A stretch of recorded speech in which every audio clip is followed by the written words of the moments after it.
Hello, everybody. This is Willie Sublet III, founder of RightTouch Solutions. This is the RightTouch Rundown. It's just a quick dose of operational strategy and nonprofit clarity. The goal is to build something that lasts. Now, about 3 months ago, I accidentally broke my phone. And when I say broke, I mean completely cut off. I couldn't get any calls, no texts, no access, no quick emails, nothing for about 3 days. Now, at first, I assumed it was a battery issue. So, I started the process, customer service calls, the multiple Verizon stores, different repair shops, then it became insurance claims, the whole thing. Finally, after moving through all those steps, I got to an approved one repair locations, and they told me something that changed how I was thinking about the entire situation. The young man told me, Mr. Sublet, there's no issue with the phone receiving power. The issue is that the power isn't being circulated. It's being held in just one place. So what I heard was the energy was there, it just wasn't flowing. And it hit me a little bit different because leadership works the same way. Many times leaders think they're exhausted because they don't have enough capacity. I just wish I could do this. I wish I could do that. I don't have it. I don't have 10% to give more than 10 things. But sometimes it's not a capacity issue, it's a circulation issue. You're holding decisions, you're holding strategy, you're holding the ideas, you're holding the approvals, or you're holding that next step. Power is sitting at a 5, but it is not flowing to the rest of the organization. And when power doesn't circulate, guess what happens, friends? Teams, they stall out. Innovation slows to a molasses creep. Bottlenecks form. Burnout increases from the top and bottom. The organization isn't dead, it just isn't distributing energy. So when you're disconnected, like I was for a few days, you're forced to slow down. And for me, it was a major force.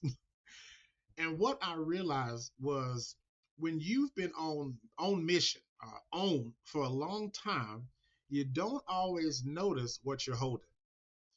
Rest creates clarity. A good friend of mine, Dr. Aaron Wilson, has a book on strategic rest. Check it out. It's a recommendation from old Willie. Anyway, back to the topic. In just a few days, I was able to think through some very long standing decisions I started. I reevaluated some priorities in different groups and compartments that I'm a part of. I generated some really cool ideas. And I also, most importantly, I rested my old raggedy body and my mind. Slept. I slept, I think that first day with no phone, I think I slept for probably 10 hours. And I just let my body catch up with my mind. Sometimes we're moving so fast that the body, by the time it catches up, is hurting or is aching. And you hurt yourself 2 or 3 days ago. It's just now catching up because you've been moving and grooving.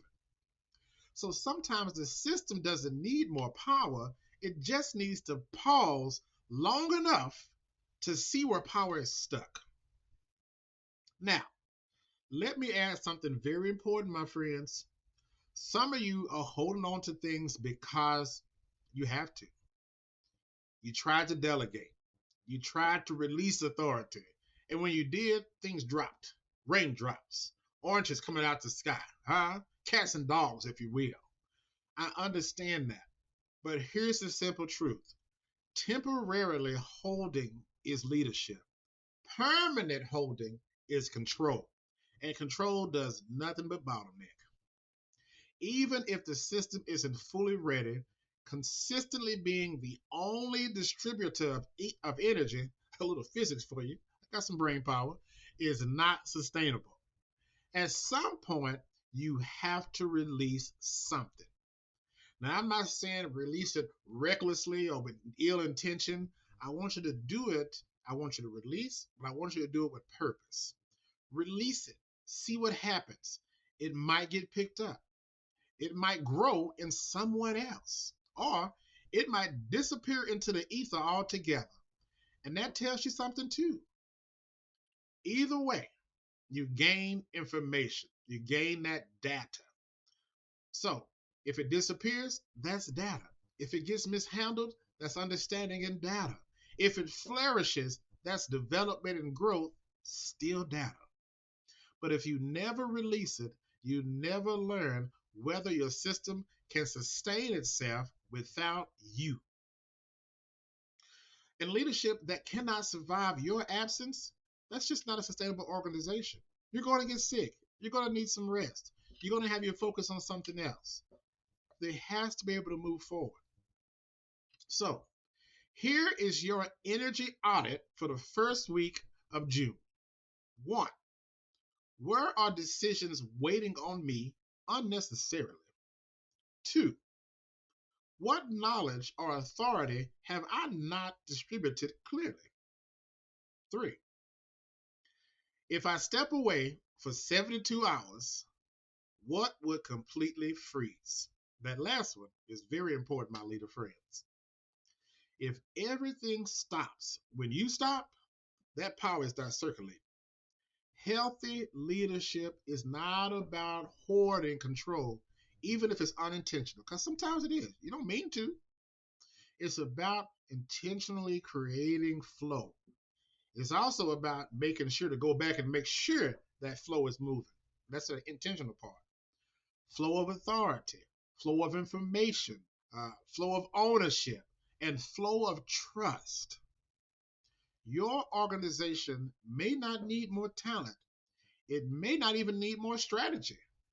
It just might need a little bit more power to move.